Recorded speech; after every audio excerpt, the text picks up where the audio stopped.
이런 심리적인 것들 때문에 위축이 되어져 있고 들어오려고 하는 사람들이 많지 않다라고 하면 경매를 하려고 하는 사람, 사려고 하는 사람한테는 더 싸게 살 수 있는 기회가 될 수가 있기 때문에. 안녕하세요, 고종원입니다. 오늘은 부동산 경매, 낙찰가율이 올라가는 진짜 이유라는 주제로 영상 찍고 내용 이야기해 보도록 하겠습니다. 최근에 이제 기사 보면 이런 기사들 정말 많이 나오고 있습니다. 낙찰가율이 100%가 넘어간다. 3년 6개월 만에 이 수치는 최고치다. 이런 숫자들 보면 사람들이 제일 많이 먼저 드는 생각들, 이제 경매 진짜 비싸게 역시 비싸게 받는다, 이런 생각들 하시게 될 것 같고, 경매도 이제 끝났다라고 생각하시는 분들도 많이 있을 것 같아요. 근데 저는 항상 매번 이야기하지만 이 숫자들을 조금 다르게 볼 수 있어야 된다고 생각을 해요, 경매 투자자들은. 그래서 오늘은 낙찰가율이 올라간다라는 건 진짜로 무엇을 의미하는지, 그리고 이 숫자들은 경매 투자자들은 어떻게 해석을 해야 하는지도 제 생각과 경험을 가지고 이야기해 보도록 하겠습니다. 낙찰가율이 올라간다는 건 뭘 의미를 할까에 대해서 한번 생각을 해보면 그냥 말 뜻 그대로예요. 낙찰가율이 올라간다라는 건 감정가 대비 낙찰가의 비율이 낙찰가율이라고 보시면 되는데, 감정가가 5억이다라고 하는 물건을 내가 5억 1천에 낙찰을 받으면 낙찰가율은 102%가 되는 거죠. 여기까지만 보면 감정가 대비 비싸게 샀네라고 느낄 수 있습니다. 근데 여기서 중요한 건 경매 감정가는 오늘 기준의 가격이 아닙니다. 보통 경매 물건의 감정가는 짧게는 6개월, 그리고 보통은 1년, 1년 반 전에 잡혀 있습니다.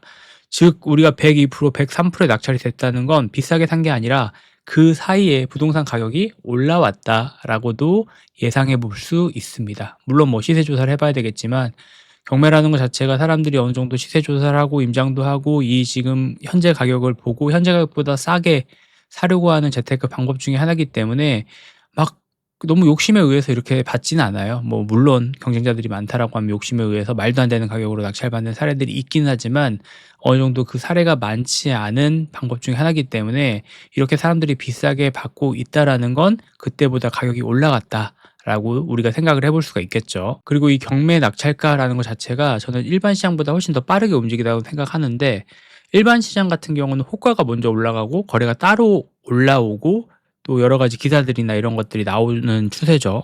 근데 경매 같은 경우는 직접 사람들이 입찰가를 적어내는 구조입니다. 이 말은 이 가격이면 사도 된다, 그리고 앞으로 더 올라갈 수 있는 가능성이 있다라는 심리가 먼저 적용이 되는 시장이에요. 그래서 저는 경매 낙찰가를 먼저 보는 게 부동산을 먼저 선행하는 어떤 지표로 본다라고 이야기하는 것들에 대해서는 동의를 하고, 저도 상당히 그 부분에 대해서는 적용을 해서 보려고 노력을 하고 있습니다. 그래서 낙찰가율이 올라간다는 건 뭘 의미할까요? 그냥 심플하게 생각하시면 돼요. 사람들이 지금 가격이 그렇게 비싸다고 생각하지 않는다. 이 감정가, 6개월, 1년 전에 잡혀있던 이 감정가가 비싸다라고 생각을 하지 않기 때문에 낙찰을 그렇게 높게 받고 있는 추세라고 보여집니다. 그럼 정말 많이들 얘기하는 게 낙찰가율이 오르면 이제 위험한 거다, 이제 고점이다 라고 얘기하시는 분들이 있는데, 이건 저는 반은 맞고 반이 틀리다라고 생각을 해요.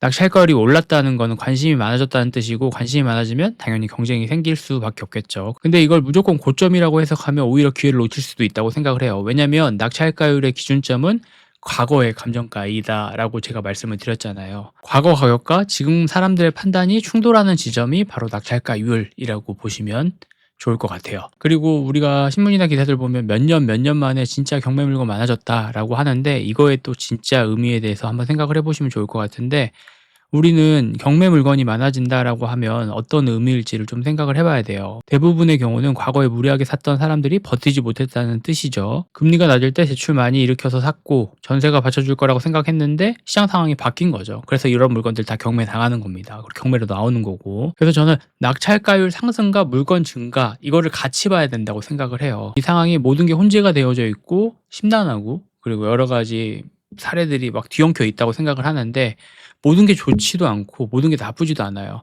하지만 여기서 우리가 중요하다고 생각을 하는 걸, 이걸 선별하는 능력을 본인이 기를 수가 있어야 됩니다, 경매 같은 경우는. 그래서 아무 물건이나 사면 큰일 나는 시장이 된 거예요. 지금 시장 같은 경우는 막 아무거나 그냥 싸게만 사면 되는 시장이 아니라, 내가 이거를 잘 선별할 수 있는 능력이 더 중요해진 시장이 됐다라고 저는 말할 수 있을 것 같습니다. 서울은 이렇게 뜨거운데 지방은 어떨까요? 라는 질문도 하는데, 낙찰가율 서울은 110%, 120% 넘는 지역도 많습니다. 이게 전체 과열됐다는 뜻은 아니고, 입지가 좋은 곳, 대단지, 그리고 수요가 좋은 곳들 일부 지역은 막 120%, 110% 이렇게 낙찰가율이 형성이 되어져 있습니다. 반대로 지방 같은 경우는 일부 지역에서는 이렇게 낙찰을 받아요. 지방 같은 경우가 낙찰가율이 무조건 낮은 게 아니라 일부 지방 같은 경우에서도 정말 아까 얘기했던 입지가 좋고 대단지의 수요가 확실한 곳들이 있잖아요. 그런 곳들 같은 경우는 굉장히 낙찰가율이 높게 형성이 되어져 있습니다. 근데 그런 곳들이 아니고 일부 지역을 제외를 한다라고 하면 낙찰가율이 아직도 낮아요. 그래서 저는 경매를 한다면 지방 쪽에 오히려 더 기회가 있다라고 매번 얘기를 드리는 겁니다. 경쟁이 덜하고 가격이 명확하고 리스크도 계산이 됩니다. 일단은 경매 같은 경우는 경쟁자들이 많다라고 하면 저는 다 거르려고 하는 것 같아요. 경쟁자들이 많다라고 하면 싸게 산다라는 관점에서는 조금 미흡할 수가 있기 때문에 일단은 1차적으로 거르고, 근데 말했던 것처럼 경쟁자들이 없다라고 하는 그 지역들 속에서 또 이 안에서 리스크라는 게 있잖아요. 그냥 싸게만 사면 된다고 해서 지방 같은 경우에 오피스텔이나 생숙이나 도시형 숙박시설이나 이런 것들 구매를 해버리면 나중에 엑싯, 황금성에 대한 부분에 문제가 생길 수가 있기 때문에 이런 부분들은 항상 체크를 하셔야 되고, 그 중에서도 리스크가 좀 적은 것들을 선별해서 입찰해야 되는 시기다. 그리고 그런 것들이 돈을 벌 수 있는 하나의 중요한 지표가 될 거다. 저는 부동산 경매에서 이렇게 항상 얘기를 하는 사람입니다. 그래서 낙찰가율이 막 높아졌다라고 해서 경매 끝났다라고 얘기하시고, 그리고 경매는 이제 진짜 비싸게 낙찰 받아간다라고 이야기하시는 분들 저 때도 있었고 아마 저 전에도 있었고 그리고 이후에도 있을 거예요. 계속 그런 분들은 비싸게 낙찰을 받아가는 물건들을 입찰을 하니까 당연히 경쟁자들이 많고, 경쟁자들이 많다라고 하면 내가 싸게 받기 어려운 구조로 형성이 되는 게 부동산 경매입니다. 매번 그런 패턴으로 움직일 거니까 우리는 일단 경쟁자를 줄이는 게 중요하고, 경쟁자가 없는 물건들 중에서 이 중에서 리스크가 적은 것들을 선별해서 빠르게 황금성 있는 물건들로 시드를 불려간다. 경매는 이게 저는 제일 좋은 접근 방법이라고 생각을 해요. 그리고 이제 경매 물건이 더 많아질 것 같습니다. 경매 물건이 많아진다라는 건 투자를 하려고 하는 사람들에게는 좋은 겁니다. 그리고 규제나 정책 같은 경우가 있다라고 하면 가지고 있는 사람들이 문제가 되는 거지, 이것 또한 투자를 하려고 하는 사람들한테는 전혀 문제가 안 돼요. 오히려 경매하는 사람들한테는 좋은 게 될 수가 있습니다. 이런 심리적인 것들 때문에 위축이 되어져 있고 들어오려고 하는 사람들이 많지 않다라고 하면 경매를 하려고 하는 사람, 사려고 하는 사람한테는 더 싸게 살 수 있는 기회가 될 수가 있기 때문에 이런 부분들을 긍정적으로 잘 생각을 해보시고, 이런 긍정적으로 생각하는 부분들이 나한테 어떻게 적용을 될지, 적용을 시킬 수 있을지 이런 것들을 체크를 해보시면 좋은 시각을 기르는데 도움이 되지 않을까라는 생각으로 오늘 영상을 한번 만들어 봤습니다.